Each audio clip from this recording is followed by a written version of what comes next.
నిజమేంటో అబద్ధమేంటో ఆయన కంటికి ఆయన చెవికి మరుగేమున్నది లేదు.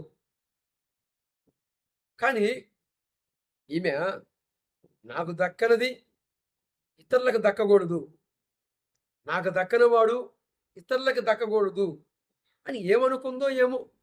మరి ఉద్రేకముతో మరి ఎవరిని ఆశ్రయించింది? ఒక మత మత ఉన్మాదులకు తొత్తుగా ఉన్న ఈ ఈకియర్ అనే వ్యక్తిని ఆశ్రయించింది. ఆశ్రయించినప్పుడు ఈ వీకిఆర్ అనే వ్యక్తి ఏం చేయాలండి? ఫస్ట్ మరి అతను సంప్రదించావా అంటే అతను సంప్రదించాను, అతను ఒప్పుకోవట్లేదు అని చెప్పి ఉండవచ్చు. అయితే ఇతనేం చేయాలి? ఈకియర్ అనే వ్యక్తి ఏం చేయాలండి? మరి అతన్ని పంపించిన ఆత్మీయ తండ్రి ఉంటాడు కదా, ఆ ప్రాంతానికి పంపించిన ఆత్మీయ తండ్రి ఉంటాడు కదా, అతన్ని ఏమన్నా కలిసావా? అతనితో మాట్లాడావా? అతనికి నీ యొక్క మాటలు చెప్పావా? అన్నా, నువ్వు పంపించిన ఈ యొక్క దైవజనుడు నా సాక్ష్యాన్ని, నా జీవితాన్ని నాశనం చేశాడన్నయ్య అని ఆయన కలుసుకున్నావా? ఆయనతో మాట్లాడావా అని చెప్పాలి. ఈ వీకిఆర్ అనే వ్యక్తి ఆమెకు చెప్పాల్సిన మాట ఏంటండి? మరి ఏదన్నా జరగడం జరిగితే నువ్వు అన్నమైపోతావు, ప్రజల్లోకి రావద్దు, ప్రజలకు తెలియకుండానే నేను వస్తానమ్మా నీ పక్షాన, మనం వెళదాం తండ్రి సన్నిధి మిదిష్టి వ్యవస్థాపకులు దైవజనుడు శాలంరాజు అన్న గారి కాడికి వెళ్ళి నీకు జరిగింది అన్యాయం అయితే, నువ్వు చెప్పే మాటలు నిజమైతే అక్కడ మనము తెలుసుకుందాం అని చెప్పాలి. ఈ దుర్మార్గుడికి ఎలాంటి ఐడియాలజీ ఎలాగొస్తుందండి? ఇతను వృత్తి ఏంటి? స్త్రీలని రోడ్డు పాలు చేయటమే కదా ఈ వీకిఆర్ పని. ఈ విజయ్ కుమార్ పని స్త్రీలని రోడ్డు పాలు చేయటమే కదా. ఇది ఎరగని ఈ మహిమ కుమారి వీకిఆర్ దగ్గరికి వెళ్ళి ఈకిఆర్ని ఆశ్రయించింది.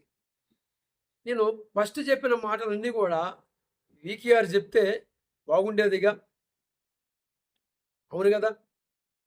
ఒక వ్యక్తి ఉద్రేకంతో వెళ్ళింది, ఉద్రేకంతో వెళ్ళిన అమ్మాయికి ఏం చెప్పాలి? నువ్వు ఆడబిడ్డవి, మరి ఏదన్నా జరగడం జరిగితే నువ్వు రోడ్డు పాలు అవుతావు, నీ జీవితమే క్లోజ్ అయిపోతుంది. అలా కాదమ్మా, నేను ఒక ఆలోచన చెప్తాను, నేను వస్తాను నీ పక్షమున, అక్కడికి వెళదాం. ఆయన కూడా మరి జరిగిన సంఘటనలంతా కూడా న్యాయము, నీకు జరిగింది అన్యాయం అయితే ఆయన కూడా న్యాయం చెప్పకపోతే అప్పుడు మనము రోడ్డు ఎక్కుదాము అని ప్రజల్లో తీసుకెళ్దాము అని అప్పుడు చెప్పాలి. కానీ నేను చెప్పిన మాటలన్నీ కూడా ఆ అమ్మాయికి చెప్పకపోగా గొర్రె కషాయవాణి నమ్మిద్ది అంటారుగా. గొర్రె ఎవరు నమ్ముతుంది? కషాయవాణి నమ్ముతుందిగా, అవును కదండి. అలాగనే ఈ మహిమ కుమారి ఈ కషాయవాణ్ణి, ఈ విజయ్ కుమారుని నమ్మింది. ఏమండి, ఫస్ట్ ఈ మహిమ కుమారుని స్త్రీని రోడ్డు పాలు చేసింది ఎవరండి? విజయ్ కుమార్ కాదా? ఈ మహిమ కుమారిని రోడ్డు పాలు చేసిన వ్యక్తి ఎవరు? విజయ్ కుమార్ కాదా?